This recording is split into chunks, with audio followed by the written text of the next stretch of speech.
All right, we're live. What's up, guys? This is Keith Kalfas with the Untrapped podcast. We have an awesome show for you today. We're live on 8 platforms. So if you're watching, if you're listening, welcome. We have Adam Sylvester from Charlottesville, Virginia. He's the owner and founder of Charlottesville Lawn Care. They do about $375K per year, but he also started a second business, completely separate business, and totally different shops. It's a gutter cleaning and installation business. And he's going to talk about, multiple businesses. Should you start a second business, and how do you do both at once? That's kind of a crazy thing to consider. I do that, and I like having a lot of pressure on my shoulders. That's how I perform, and I get bored easily. So I like to do things. He's also the host of Masters of Home Service, the official Jobber podcast.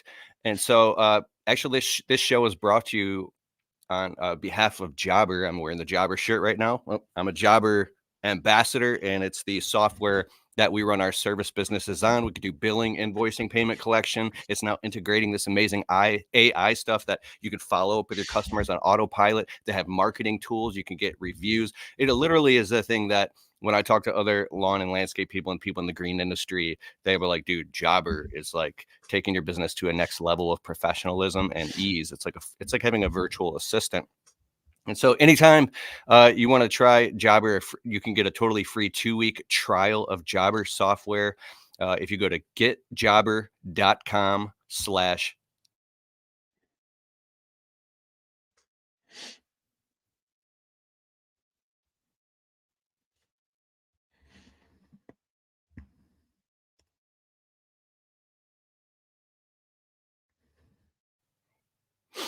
And we just started the show, and can you hear me now? Yeah, I can hear you. Did I lose you? Sorry about that. I'm not sure what happened. Sweet. So what's up, bro? You're running 2 businesses at once. Indeed. Yeah. I woke up one day and realized I was double the busy. So I'm not sure if it was a good idea or not, but here I am. And I started lawn care about 10, 11 years ago. Like many of your listeners, I started when I was 11 and 12, just cut the neighbor's grass, and then speed up a little bit. I got 3 or 4 years ago, I discovered there's a pretty good niche need in the marketplace here in Virginia for gutter cleaning, gutter repairs, just all things gutters. And so I started a business after meeting my buddy Donovan Questenberry down in North Carolina, who showed me the ropes. And here we are. Bro, so how long did you run the lawn care business? And you guys do exclusively lawn care before you started the gutter cleaning? Yeah, it's low barrier of entry. We're just doing mowing and blowing. We're doing 2 or 3 yard work jobs a month, maybe a $2,000 or $3,000 mulch job, that kind of stuff. But I have a very small crew, and we have a pretty high profit margin. It took me a long while to get to that point, because at one point we had people that weighed 400 pounds and didn't belong to work here, and I wasn't making any money. But now we have a really lean crew who, I have a guy who goes out and does about 9 or 10,000 every 2 weeks. And, that's pretty good for paying one guy. And then I have a couple other seasonal guys as well. So, but yeah, just mowing, blowing, mulching in the spring, doing leaf cleanup in the fall, doing a little bit of snow removal in the winter, some, not much. And it's a pretty simple business.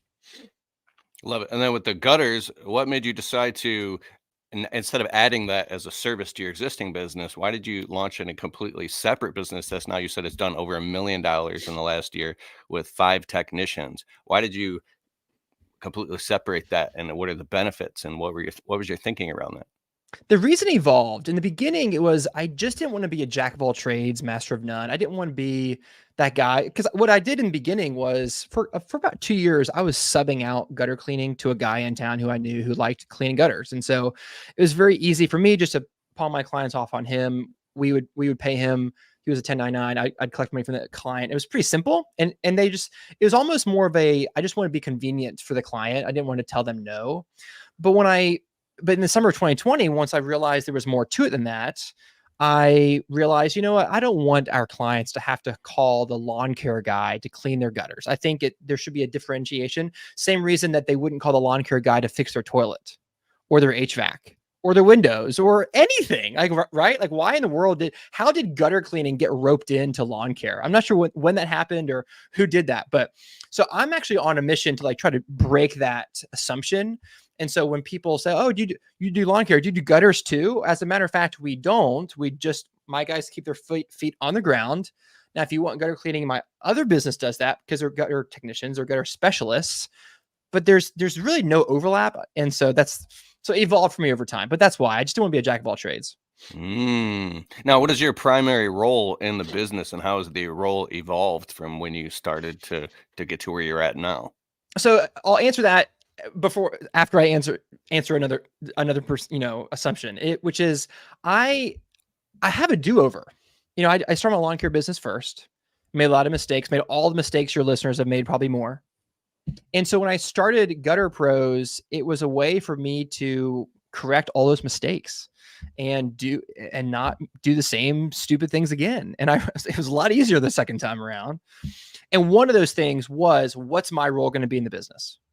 And like so many people, I was trapped, just like you say, I was trapped in the business in multiple ways, not just by doing the work. I was trapped in all kinds of ways. I wasn't profitable enough and all this kind of stuff. And so my role in Gutter Pros now is it's the same as it always was. I never did any ladder work whatsoever. That was a requirement for me because one, I didn't have time. When I opened Gutter Pros, I was still pretty involved in Strelzel lawn care, so I just didn't really have the option to do both. And so I don't do any sales. I don't do any of the work itself. I don't go out with the guys unless it's like 4 or 5 times a year to like watch and observe. But I'm there in the morning. Basically, I'm a glorified dispatcher right now until we get someone better in place to do that kind of stuff. But I do some dispatching and I do all the marketing and all that kind of stuff. But the technicians do all the upselling. They handle all the sales. We do book people. We do book people immediately when they call.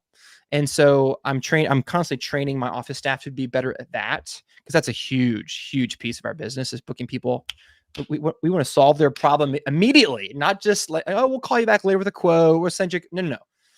They call. They want us to solve their problem now. And so my perspective is like, how do I make sure we solve clients' problems as quickly as we possibly can?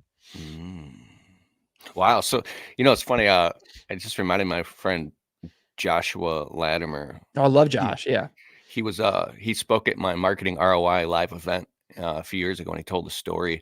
He said that he was in a mastermind group. There's about 40 business owners there. He said, if you're doing, this is him talking. He said, if you're doing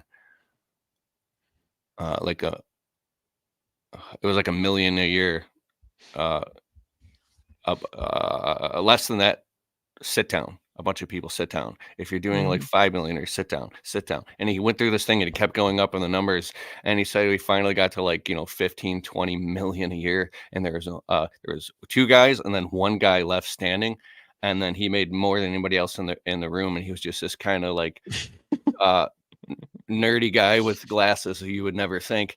And then everybody looked at him like, what is your business? What do you do? He goes, gutter cleaning. No way. Yeah, really? He's like, and just gutter cleaning. You just do gutter cleaning? What else? Just gutter cleaning. And like, I'll be darned. And he's like, no, we're the #1 gutter cleaning company in our state, and we're the best in the world at one thing, and we do that over and over and over. So it's like, it was fascinating to me because I've cleaned a lot of gutters. And I've liked to be the only guy that goes on the roof, and I've ran around with a backpack blower, and I've blown out muddy, wet gutters all over somebody's very nice, freshly painted white gutters or soffits or siding, and then was like, why did I do that? And we'd have to rinse and clean it all off. We've made stupid mistakes and stuff. So it's like, but with the gutter cleaning stuff, we can get Facebook leads, like $52 per closed Facebook lead in the fall for $199 gutter cleaning job, which then we can go and upsell them to landscaping. But you just do gutter cleaning only. And so how does that work in the middle of like all the summer months if people only get their gutters clean in the spring and in the fall? Like, how does that business work and sustain? One of the reasons I like the gutter business so much is because it's not really seasonal for us. We're in Virginia. I'll be honest, it's a good climate for what we do. It's not too far north where it's cold all for 6 months. It's not too far south where there's just no rain, or, that's an oversimplification, but it's not really seasonal for us. My lawn care business shuts down for 2.5 months for the most part, but we don't. We have people, we clean gutters every month. Now we have peaks, we have highs and lows, but our low doesn't really get very low. And so we clean gutters all the time. We'll go in there, we'll clean gutters. Our average is like $350 average ticket. And then we'll try to get it up to like our bigger, we have 2 average tickets. We have like gutter cleaning average ticket, and then we have like bigger ticket average ticket. And our bigger average ticket is like closer to 900. And so we'll try to get that cleaning up to that 900, whether we do some reseals and some repairs or whatever the case may be. But we, in the fall, I mean, it's gangbusters for sure. It's the busiest time of year, but then the spring is a close second. So our biggest lull is like September, basically. It's like, well, don't clean my gutters yet. But the leaves start to drop. And so we'll try to focus on like installation and repairs and drain flushing and drain repair, those slower months. September is probably the hardest month for us. But it's really just average. It's not too low. I love it. So did you kind of got the lawn care business on autopilot so then you can go focus on the gutter cleaning? So it's funny that the timing is funny on that, because the answer until yesterday morning was yes. And so, yeah, for the most part, it's what Michael Gerber would call in E-Myth my money machine. It's not a huge money machine. It's not a huge ATM, but it does run itself for the most part. I give about 7 or 8 hours a week, not even 5 hours a week right now. And I have it on autopilot. So I do want, if we do a yard work job, that's pure gravy. So if we just mow all season between March and November, we'll do fine. But if we sprinkle in 12 or 15, like $2,500 average yard work projects, that's just all goes straight to my wife's bank account, and my kids and, their college tuition. And so I dabbled with having my main guy bid those last year. It didn't work out. That's okay. It was a trial. He is a doer like I've never seen. And so I don't want to slow him down doing office work. Right. And so he's just go. He makes a lot of money. He's happy. I'm happy. But so I'll go out and do like 1 or 2 bids a week. At that point, I've filtered them and qualified them. They usually say yes. It's like over a 50% close on a pretty high lucrative margin. And so if I go out there and if people see me 4 or 5 times in a month, I'll usually close 2 or 3 of those. And then we'll mow Monday through Thursday. And then on Friday, we'll bang out a $2,500 job, and it's super, super cake. If it rains a bunch and that gets thrown off, we'll just reschedule the yard work job till the next Friday, and that's fine. If we have to, I'll have them do it on Saturday, but I've got it down pretty simple. It does with Jobber, automatic invoicing. The routes are all pretty much the same at this point. I'll tweak it here and there, but it's pretty straightforward. Awesome. Yeah. You said simple. You keep it. You're making it simple, what's the opposite of simple? Complex, difficult, hard, annoying, frustrating. If you guys, anybody just joining right now, we're on the Untrapped podcast, my podcast. We just crossed 700,000 downloads, and we have Adam Sylvester on, and he's got a gutter cleaning company and a lawn care company in Virginia, and crushing it. He's also the host of the Masters of Home Service. That's podcast, the exclusive Jobber podcast. So go check that out. If you also see I'm wearing the Jobber shirt. I'm a Jobber ambassador. This show is brought to you by Jobber, is our sponsor for today. If you want to try Jobber, he was just talking about it helps you automate your business. Go to getjobber.com/Kalfas and get a totally free trial. If you decide to sign up with my exclusive link, you get a huge discount. I just want to give another shout out to them because they're so helpful. And I see some comments coming in. I'll get your comments in a little bit. But earlier, and I see all you guys in the comments, and I just want to acknowledge you and say I appreciate you. I see all you guys on live right now watching this. So awesome. You could be anywhere, but you're here right now with us. So before we started the podcast, I asked you, what is your superpower? And you replied, Adam. So my superpower, I would say, is I have an unusual knack for keeping things together. I can be the glue relationally. And so if there's a lot of drama, if there's a lot of conflict, if there's a lot of frustration among the team, I just have a knack for making things better. And so a week later, people's like, I don't know how you held I don't know, just like Abraham Lincoln held the North and South together. I don't know how you did it, Adam, but it's just something I've learned about myself over the years. And so I've learned that it's better to listen than to talk. I hate when people assume. I don't know if you know about this, but I hate when people jump to conclusions and interrupt people and cut people off and think, well, I know that. Well, no, you don't know. And so I've just learned some of it's just like really simple relational stuff, but I know a landscaper who He won't just I'm not gonna cuss on here. He just will not just shut up. Just shut, zip, just stop talking for 2 minutes and just listen. They like, he's a landscaper who automatically assumes and then starts over talking everybody, and I just wanna press the button that makes the ground open up, and then he's like, "Ah!" I'm joking, I'm totally kidding. But I mean, just like but anyway, so if you are sorry, if you are dealing with like drama, conflict, and all these type of things, and maybe it's high tension, stress, everybody's really busy. What are some of the tactics and things you've learned about restoring the calm? So I know one of the things that my guys will tell you if they were to ask you is that they always will say that Adam always gives us the benefit of the doubt every time. Doesn't matter if the client calls, well, your guy was here and they left trash all over the driveway and they didn't clean that gutter right and this and that. I'll say, okay, I'll listen. And when I talk to the technicians, I'll say, hey, let me tell you what the client said. The client said that you left trash all over the driveway. The client said that you didn't clean the gutter out right. Now, I'm not sure how they know that because unless they got on a roof and they I didn't. mean, So who knows? trash. Are you talking about like they blew or they cleaned out and they left Yeah, a or mess just all over yeah, the place? any complaint they could come up with, any kind of debris, Hmm. any kind of complaint. What I don't say is you guys left debris on the driveway. That's totally different. That if I say you guys did X, Y, and Z, then what are they going to do? They're going to defensive and deny it, all that kind of stuff. But I say, hey, the client said, I don't know what happened. All I'm saying is I'm just relaying the conversation over to you. Let's go check it out and see what happened. Now, you and I both know that they probably did what the client said. They did, but there's just two different ways of going about it. Maybe the client misunderstood. Maybe the UPS guy came in right after us and left trash all over the place. I mean, that's possible, right? And so assuming the worst just because the client said so, I found the client is really not very reliable. And so giving my guys the benefit of the doubt, they say, hey guys, we don't know what happened yet. Let's go back and check. The client said X, Y, and Z.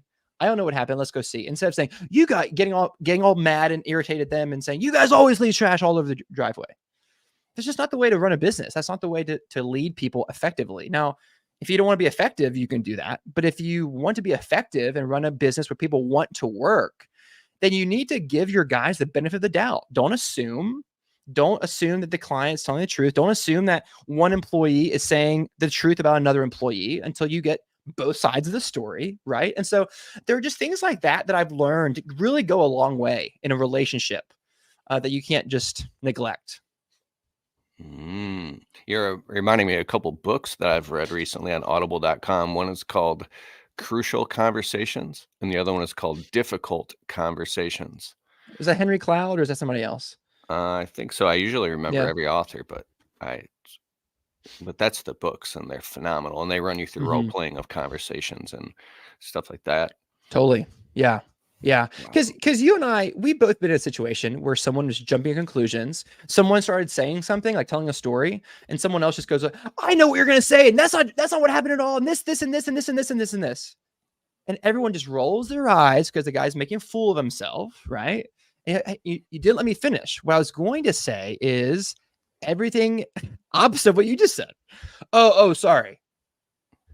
It's like, well, that could have been all avoided if you just listened. If you just like use both ears and one mouth and just against every temptation you have to blurt out some stupid response, just listen. Because here's the thing, if they're doing that with each other, they're doing it with clients too. And that's definitely not good. So it's not easy. You know, if it was easy, everybody would pay. If it was easy, everybody would do it. If it was easy to run a business and teach these skills to your team.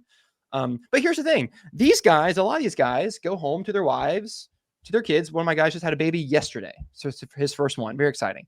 And they go home and they treat their wife and their daughters and their sons, and their parents, whoever, the exact same way they treat you and me at the office on the job site. And so if we can teach them these skills, hey, why don't you just stop and let him finish? Hold on. Just let him finish. And then you can respond. Hey, let's not assume the worst here. Let's go into it with an open mind and see what really happened. Because you might be surprised. If we can teach those skills to people, then what are they going to do? Over time, they're going to take those skills home. And their wife is like, gosh, you listen a whole lot better. Man, yeah, I appreciate you listening to me so much better. Well, yeah, they're skills that Adam taught me at work, on the gutter site, right? Like the work that we do matters. And the impact that we have on our team matters. We're not just like cleaning gutters. We're not just cutting grass every day. We're not just pulling weeds. The things that we do matter. And I've had guys tell me, hey, Adam, the sales book that we just read over the last 3 months changed everything. It changed everything. I ask the right questions. I listen. I ask better questions, follow-up questions. I talk to people in a way that's persuasive, not manipulative, but persuasive. Like I had a guy just told me it totally transformed his whole mindset at home, not at work, at home. It matters. What we do matters. Bro, you're giving so much good insight. It was triggering me about a minute ago because I started thinking about like, man, if there's some narcissistic people in your personal life or personal circle that you might have to deal with that are maybe toxic, but then when it comes to I don't even have any tolerance to deal with a narcissistic or toxic. I'm Yeah. sorry, that's an extreme thing to say.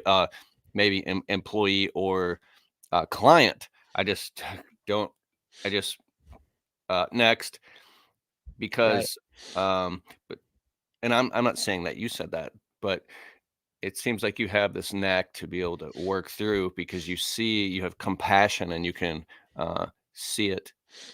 It's leadership. It's leadership, and to build a great culture means that you actually care and you're willing to navigate through those scenarios, and that's powerful. So where did this come from in you to be this, and what sparked that so you could work that muscle? So maybe anybody listening who wants to work on that can. I think some of it is nature and some of it's nurture. I think I'll be honest. I think I'm dispositioned to be more of a peaceful personality. I think I'm high S and high I on the disc. I honestly think that someone who's high D just naturally is wired differently than me. It's going to be harder for them, but they can get better. Let's be real. And so I do think I have some natural tendencies towards it, but my parents were this way. My parents were extremely easy to, they were just so good. They were better than I am. They're just really good at keeping people on the same playing field. If there's conflict, they're just really good at conflict management. Now, here's the thing. All the books I've read, I've read Dale Carnegie. I've read every book. That's an exaggeration, but you know what I mean? I've read so many books on how to manage, how to lead. I love the 1 Minute Manager. I love Manager Tools. I love John Maxwell. I love all that. John Maxwell's old school now, but I just love all that stuff. And so it's seeped my brain over the last 15 years, and that makes a difference. The other thing is, though, I would say that my parents and I, on the other side, I would say we're gifted in this, but if we're living in the extremes here, then we might be too easy, too nice, too accommodating. I heard a friend told me it's on my wall at the shop that you don't get what you preach, you get what you tolerate. And people like me are, if we're living in our weakness, if we're not really sharp, then people like me tend to just let too much stuff go by, too much stuff slide. And he's just moody today. That's fine. No, it's not fine. So a mature person who can manage conflict says, no.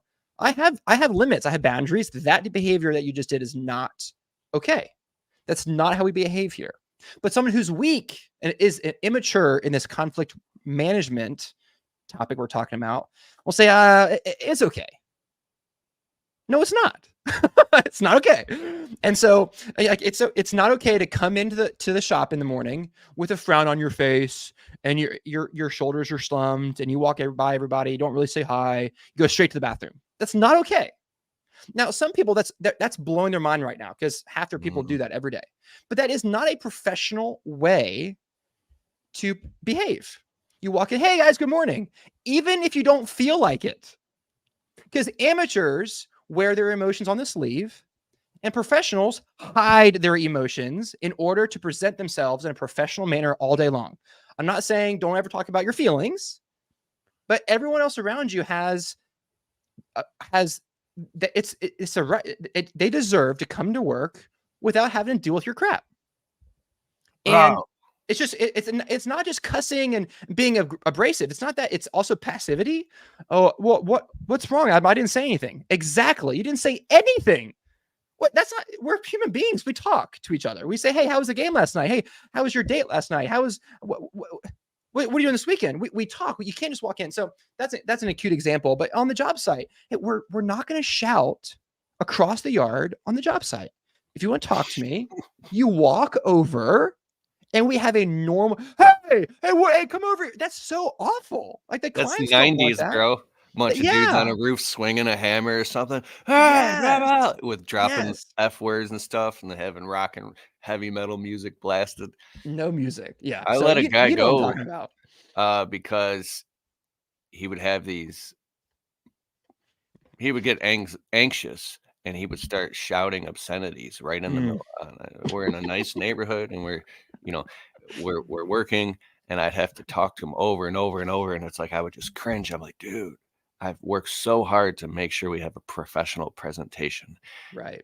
and you're and you're here shouting obscenities, and um, that's funny. When I was 19, I was a foreman, but I was responsible for all the operations of this lawn care company. At Mm. a young age, I was in a leadership role, but I was also dealing with like so much in my personal life at the same time. I was out early and I already had my own. I had my own apartment by the time I was 18, and I was just out on my own.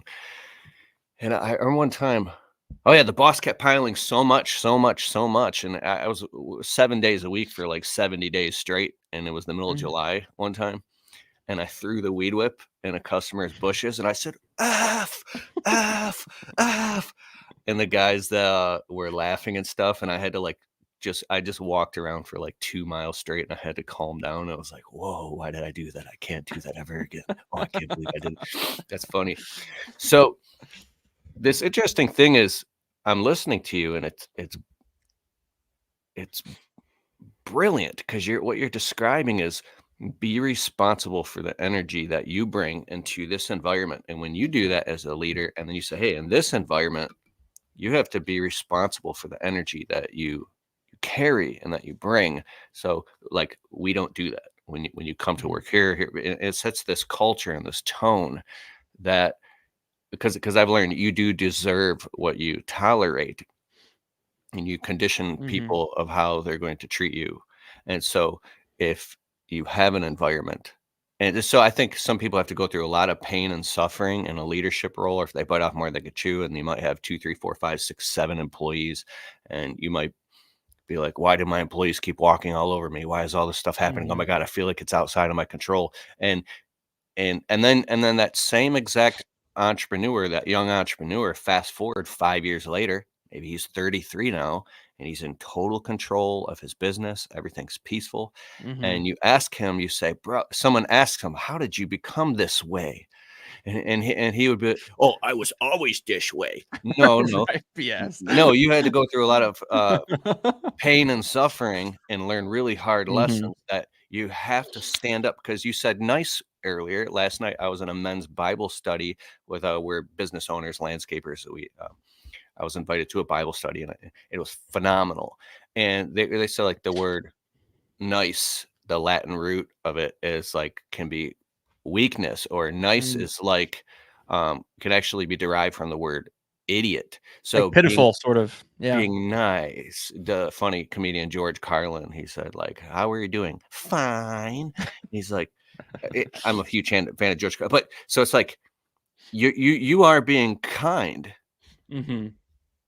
and you're being professional, and you have a backbone, you have posture, and posture is the thin line between wimp and jerk. Well said. Yeah. Yeah. Yeah. I was talking to a buddy of mine this morning actually, who is a little bit younger in the business than I am. Just started out a couple of years ago, and he's got a lot of the headaches that I used to put up with years ago. And he was telling me, all your listeners are gonna laugh. He was telling me, and then he said this, and I couldn't believe he said that to me, and he wanted more money, and he said no, and this kind of stuff. And it's so obvious to you and I, because we've done this for so long. But to him, it's not as obvious. And so basically, what happened was this guy said his employee said something really disrespectful and completely out of line to my friend, and it took my friend completely off guard. Who's Raise your hand if you've ever been in a situation where you're taking off guard. You just didn't know what to say. And I said, you do have to you have to grow that muscle and learn how to respond and stuff. But here's what I told him. I said, dude, don't ever let an employee talk to you in a way that you would never talk to your boss. Ever. If you would never say that to your boss, if you had a boss, then don't let them say it to you. And that's not easy. That is a muscle you have to develop. And it took me a long time to develop that. I've got it now. And if someone said things that my friend was saying, I'd be like, no way, no way, but I made the same mistakes he made. And so don't ever let your employees talk to you in a way that you would never have the same standard for them. If they start going off and saying things that you don't appreciate or out of line, you have to stop them right there and say, whoa. That's not going to fly. It's like, I'm your boss. And I used to think boss was a bad word. And I used to really didn't want to wear that hat. It made me really uncomfortable. And, we're just friends. We're just on a team. And here's the thing. If they went out to dinner, they would invite me. It's like, I'm not their friend. I'm not their teammate. I'm their, the coach, maybe the coach doesn't get invited, but this whole idea of like, we're just all a team here. They don't see it that way. I'm the boss. And so now I want to be a good boss and a good leader, all that kind of stuff, obviously. But here, I become a lot more comfortable, and I hope your listeners will too, become a lot more comfortable wearing the hat of the boss and holding the line where the line must be. That's the boss's job. Whoa. Do not talk to your coworker that way. It's not okay. I'm not going to, don't ever do that again. Oh, sorry, boss. I appreciate that. That's all it takes. It takes 5 seconds to hold a line. It doesn't have to be this big, huge thing. It doesn't have to be this huge conversation. Hey, come to my office. We're going to have this big, huge talk. It doesn't. Whoa. Hey, just like when someone hits an edge wrong with that weed whacker, you say, hey, don't do it that way. Do it this way. Let me show you. Okay. Can you do it that way? Great. And you're done. It takes 15 seconds. The same thing can be done with technical skills as with like emotional communication skills, because everyone's a bad communicator. Everyone. Until they learn how to communicate well. And so you don't have to have this whole big thing. You can you steer people. And the analogy that I use, then I want to hear what you think about this, is if you're driving down the road and you're on a straight road, okay, what do? You can't just lock your hands on the wheel and not move it at all. You'll end up in the ditch. Because you have to, even though you're straight, you have to move the steering wheel back and forth a little bit to stay on, on the road. What we tend to do is as managers and leaders, we tend to put our hands on the wheel at 12 o'clock and then just hold them there until we are in the ditch. And what that means is, hey, why is this idiot? He doesn't know what he's doing. And why does he do it this way? And you come in, you get all fired up, you get all mad, you're in the ditch and you say, what? Well, I've never been taught any different, Adam. You never showed me. But instead you say, hey, don't do it that way this time. Okay, great. And hey, next time, hey, don't do it this way. Hey, don't do it this way. And you're doing this constant adjustment. Hey, don't do it that way. Do it this way. Great. Hey, I like the way you're doing it. Keep doing it that way. And these little otherwise, your guy ends up in the ditch and he's frustrated. He doesn't want to be in the ditch either. But we wait and we wait. We don't say anything. And then finally, you're doing a terrible job. You're fired. It's like, that's not the way to lead. The way to lead is these little adjustments driving down the road. I love it. I'm actually listening to a book right now by Gino Wickman, the author of Traction, Get a Grip, and Rocket Fuel. He wrote a book called How to Be a Great Boss. Mm-hmm. I'm listening to that right now on audible.com. It's phenomenal. Team leading, culture building. There's another book by, I'm just going to stop there. I'm not going to get all. Gino's great. Phenomenal insight. So when you communicate with somebody, it could be perceived as a harsh tone or even borderline mistreatment if you're just lashing out of frustration. Mm-hmm. But if you're doing it from a place of compassion, very calmly with open ears and eyes, and your heart is connected, seeing it to a compassionate, better place. Hey, the culture here is this. Mm-hmm. And it's from a place of compassion, you don't have to raise your voice or anything. You could just say, hey, we don't do that. Just very calm. And I'm very inspired by the leaders that are very, very calm. If you hooked up like an electroencephalograph to them, their heart rate, they don't get all anxious and cortisol pumping to the blood. Because I've worked for crazy wacko bosses who throw equipment and scream and punch things. And oh God, I had this one boss who he just couldn't turn the truck and trailer around in a tight spot. So he started screaming. He put it reverse, floored it, drive, floored it, reverse. And he's burning out and throwing sod all over the customer's yard while screaming. And we're like panicking in the truck. And I've had bosses call me names and stupid and stuff I wouldn't even say on here. And it just beats your self-esteem into the ground. And then getting around true leaders afterwards who were great bosses, who treated me with respect. And I had a boss once. We were doing garden maintenance for high-end celebrity properties, and I was learning how to do horticulture, and I was trying so hard. I had so much enthusiasm, but Mm. I wasn't doing it properly. And the boss showed up and he was like, "Oh my God, this is a nightmare." And I felt he goes, "Wait, wait, wait. You're doing a great job. You're trying hard. This is a training issue. Mm. You hadn't been trained properly." So then afterwards, he set up a training session. And he trained me how to properly Bingo. prune rose shrubs at the proper angle with all these things. And then I crushed it from then on out, and I felt, you know what? Even though I was just one of the guys, I felt Mhm. respected by that boss, and I learned a lesson that day where you teach somebody and learn how to communicate and train properly. And when you learn and you do it from a place of, um, your thinking is on the right, you're emotionally mature, you can get Mhm. phenomenal, um these guys, I can't get employees to do anything. They all suck. Oh my God. Well, that's also part of the problem right there. Just that thinking, because Mhm. if you're in that position, you can very quickly get to a position where you could train an employee how to do something in 2 hours and they're just crushing it. And you're like, oh my God, I can leave the job site and they know how to do this thing because they felt heard and understood and respected Mhm. and trained properly. It's like, so it's that's what I love about having a green industry business, is because you can learn how to run a professional business. If you ever feel like you're burned out in your business, or you're depressed, or you hate it, or you're not, like you're like just pulling on the blinders, putting on blinders to all this amazing opportunity in front of you to learn how Mhm. to be a better boss. So, Adam Sylvester, bro. Where do you plan on going in the next 5 years with your lawn care and completely separate gutter cleaning business? Where do you see it going in Virginia? So a couple years ago, I would have said that I wanted to take over. That I want to have multiple locations and scale up and have just an army of locations all over the place. And but here's what I actually want. I want a $5 million gutter business with about 20 technicians and a couple sales staff and some office staff, some structure, some org chart in there. I want to have a healthy 15 to 20% net profit. I want to have a 10,000 square foot 2-story facility, and I want to have a line out the door of well qualified candidates who want to work here. That's what I want.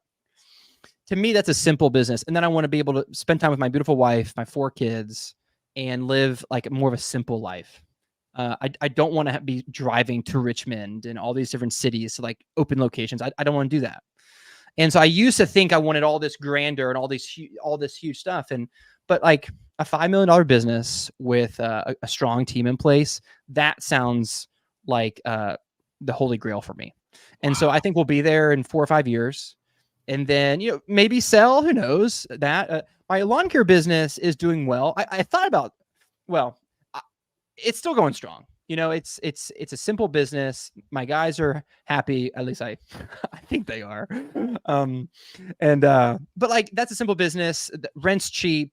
We have a great reputation in town, and there's just no reason to do anything with it for now. And so that's just going to keep rolling. But here's the thing: I started the Charlottesville Lawn Care because I wanted to be a business owner. I never had the technician mentality that Michael Gerber talks about. I never had the employee mindset. I always wanted to be, because I never worked for anybody else. I never cut grass for anybody else besides me. And so it's not like I started just from day one. And the reason I did that was because I wanted to have a business that fit my life. I wanted to be able to make a lot of money. That was a big attraction. I wanted to, I didn't want to I didn't want to have a boss. Let's be honest. I didn't want to have a boss. And so those kind Mm. of things were big for me. And so as long as those continue, that's what I want. That's all I want.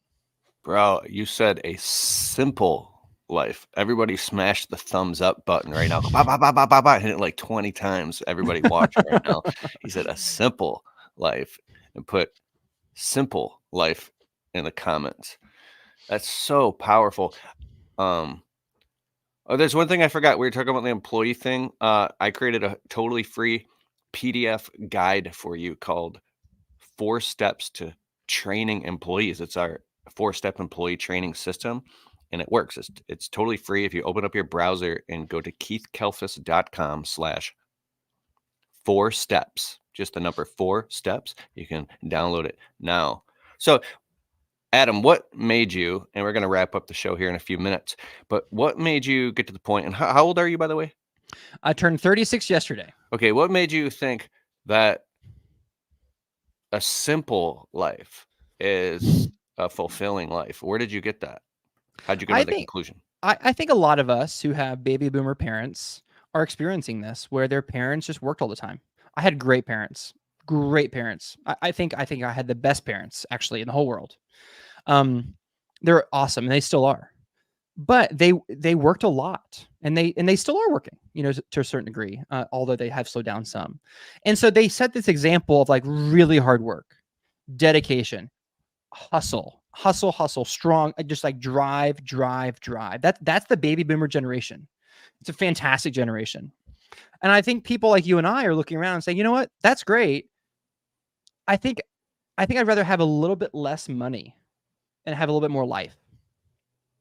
And so now in some cases, people like me who didn't have good parents and they just worked all the time. And, I was in sales for a long time before all this in a previous life. And one after another, I'd see these people walk across the stage and get their big income rings and all this kind of stuff. And they say, yeah, great, this is awesome. But my wife hates me and my kids don't talk to me if I have all this money.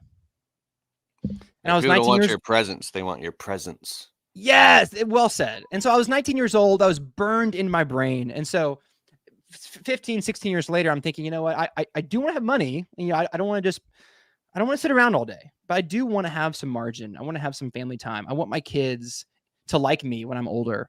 And I just think that my family, when I list my priorities, it's my relationship with the Lord, my wife, my kids. Work isn't on there. And yet I spent a lot more time working. And so it's a constant dance between making sure that you're actually giving the time to the things that you say matter most. Yeah, you don't put God first. You just see how that path works out. You end up in a breakdown. So, but luckily there's mercy and there's grace, and you can reprioritize if you can catch on to that and get around other like-minded people that are saying what you're saying. So I have a quick question about the money thing. You said, I'd rather have a little bit less money. So when I do the math, it's like, well, I don't want to say specific numbers because I don't want to trigger anybody, but let's just say you have to have enough money for to pay all your bills, have disposable income, to have money in the bank, money in an emergency fund, and money going into a retirement fund, money be putting aside for investments, money for health insurance, life insurance, home insurance, fire insurance. You got to have a Roth IRA or a SEP IRA. You got to be maxing out your 401ks. You got to have money going into things in case there's an emergency. You got to have a estate planning set up and everything in case anything happens. And then you have to be able to pay for so many things. You need college and so medical emergencies, but with all the inflation, by the time you think you need a couple $1,000,000, it's just double that. You say at least $4 million just to sustain your current state of living. And then if you live for another 30 years after you retire, it could be $5 million, and that's just to. So I believe you have to become rich just to live middle class, because one thing could wipe you out completely and then you end up completely poor when you work your guts out to avoid all that happening. I'm not trying to be negative here. I'm just being incredibly realistic. So when you say a little bit less money, and you talk like you're getting, like you're part of some type of mastermind group, you're getting coached, you're talking to somebody. So what do you mean money wise when you say that? The way I said that was intentional because I was trying to make a point of like the difference. I actually think it's perfectly reasonable to make even more money and not be addicted to your work, And so like, I don't think there's a direct correlation between how much work you do and how much money you make. I think the opposite should be true, where you can actually like put parameters on your life, work 40 hours a week and still make plenty of money. That's definitely a lot of people do that. You know, a lot of people that you hang out with, I hang out with, plenty of people are doing that. And so, but I would Which I say thought that, that was impossible to live well only working 40 hours a week. I used to have to work 100 hours a week, mhm, just to make ends meet. It took so right. long to get things in place, and now I probably work about 45 to Mhm, 55 hours right at this moment. mhm. Um, Yeah, same here. I'd say I'm around from 45 to 50. Um, yeah. And so like, I would say a couple $100,000 a year of income, maybe 200,000 to 300,000 income with a little bit more distribution on top of that. As long, and then of course we have 4 kids now. Maybe we'll have more kids, so you probably need to increase that accordingly, that income. But you know, I think that we don't need to have a big huge house. We can just live in a normal house where we have some land and stuff. And hey, um, quick question: if you have 4 kids, are you thinking like, oh my god, I got to put money away for all their college and all these things"? Is the pressure like crazy high? Because you seem incredibly calm and happy and resourceful. Like everything's great. I have a 7-year-old son down to a 6-month-old. And so, yeah, I mean that's starting to become a factor. Like, okay, we do need to, of course, you know, I went to college, but I didn't want to. And so I went to it. That's a long story, but I'm not really hoping my kids all go to college, right? Now, my wife, who's an engineer who loves school, but we homeschool our kids, and I think they'll be really well rounded, and they can do all kinds of things when they get older. But I do want to have some money aside for something that they can do, you know. And so if they want to go to college, I want to have some savings for that. So, but yeah, I think that the there's not a whole lot. There's pressure, but you know, doesn't help to get all worked up over it. I guess. So back to your saying your skill of being able to maintain a calm. Yeah, I'd say so. Yeah. Bro, I love what you're saying. And just listening to you talk and listening to your resourcefulness, it seems like you've built a toolbox that you know how to access calm. And so, final question: Yeah. how are you working on the business as well as working in the business and strategizing and planning and making this future happen? What is your how do you block and tackle that? How are you calendaring that out? Who are you getting mentored by? Things like that. I can answer that in a couple different ways. One way is I set aside Wednesdays to be my productive projects day. And another way of saying that is that's the day I really work on the business. And so I don't go into the shop on Wednesday mornings because let's be real. I mean, I drive to the shop, shoot the breeze, get the guys out the door, shoot the breeze some more, get my truck. It's just so much. There's so much waste and transition. So I'm trying to eliminate transition in my life, but that's a different story. Wednesdays Mm. are the days that I really work on the business, and the guys know that I'm available if they need me, but I'm not available for like just chit chat. It's only for emergencies and stuff. Of course, the whole point I'm working is to eventually eliminate emergencies, right? That's the whole point of working on the business. So that's one way I'm doing it. To be more specific, I'm doing a lot of I shouldn't say a lot. I'm doing more and more role play with my technicians. Okay, let's practice how you ask for a review. How do you ask for the upsell? How do you talk to the client? And just practicing and teaching them, because that's an investment in the business. If I can get my technicians from a A- to an A+, that is working on the business, making sure they're better in the future. Um, Mm. and then on a really big scale, I'm in Breakthrough Academy. It's a business coaching program. I've been in it for about almost 2 years now. BTA, it's a Canadian group. They're great. It's for contractors and stuff. And I was at their big event back in January, and Mike McAllowitz was speaking. And I like Mike, but he was better than I expected. I mean, he spoke for 2 hours. It was great.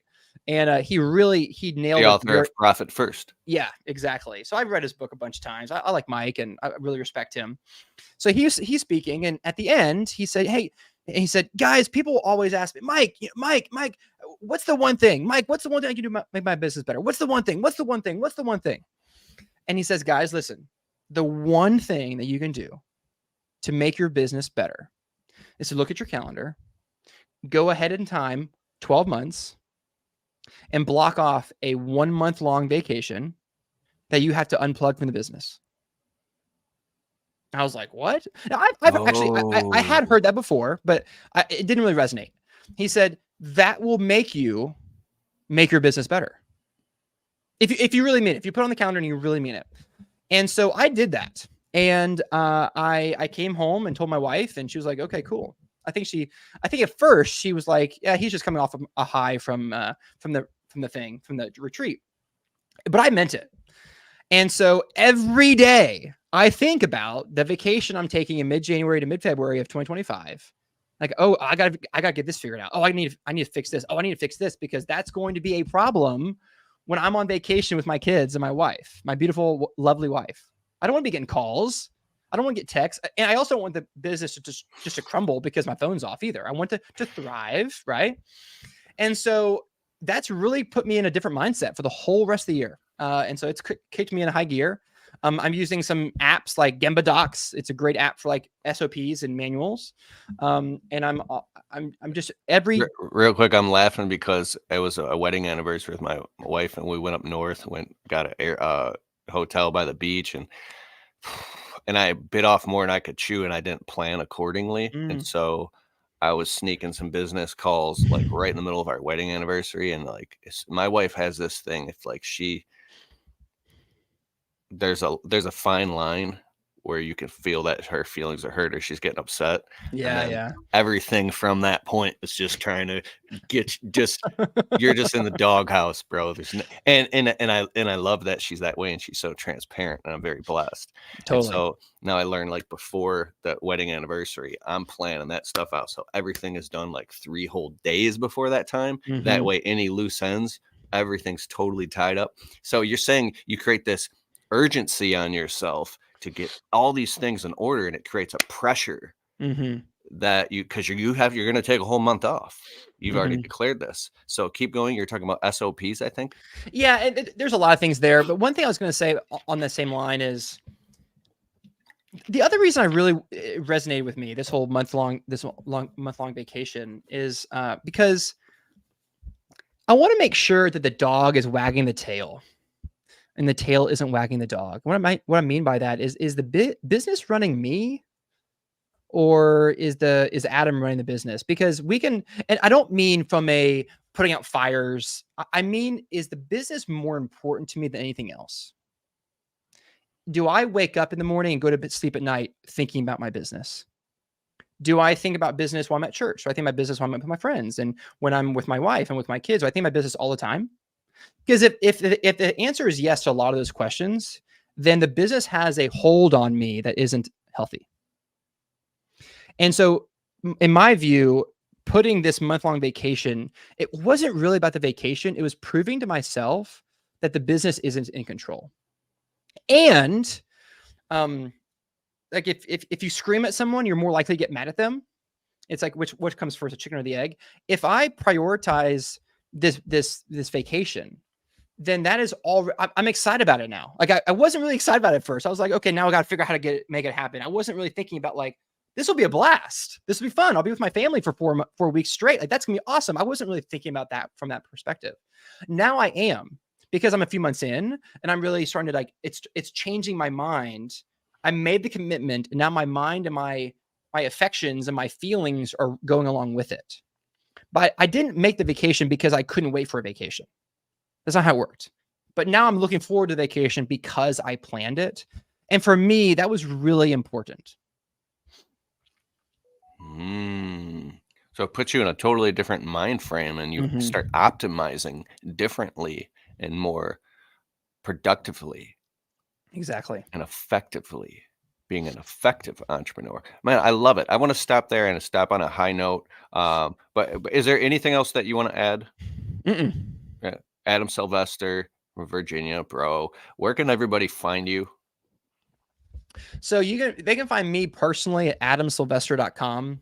They'll see the links to the podcast I host for Jobber. It's called Masters of Home Service. Comes out every Tuesday morning. It's a great podcast for it. We're interviewing other entrepreneurs just like the people listening to this podcast. 2, 3, 4, 6, 7, 8 employees, business owners, people in the trenches just like you and I. And so that comes out every Tuesday. We film it in like Vegas. It's a really well done podcast. I mean, Jobber's a high-end company. The podcast is no different. So I really encourage people to listen to it. I personally, I host it. And so I'm like, I'm not really listening while I'm in there to what they're saying. I'm more concerned about the like hosting it.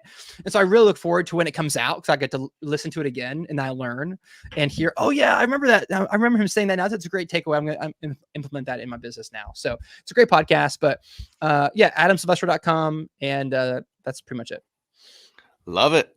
And also quick shout out in the comments, Tyler the Gamer, Robster 760, Total Tech, Steve's Magie, Tyler Blue, Michael A7, Bassmaster, what up though, Alex 1, Mando Ramos, Adrian, Eric Grant, Bill Hall, Beans and Cornbread, Croupins, Poopin, Scoopin. Erica Crouppen is out there. Good. I love Erica.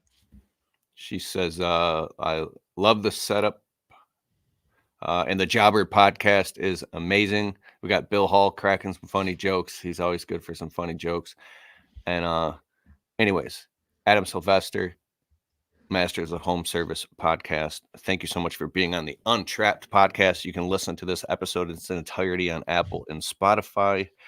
And smash the thumbs up button. And I'll see you on the flip flop, dog.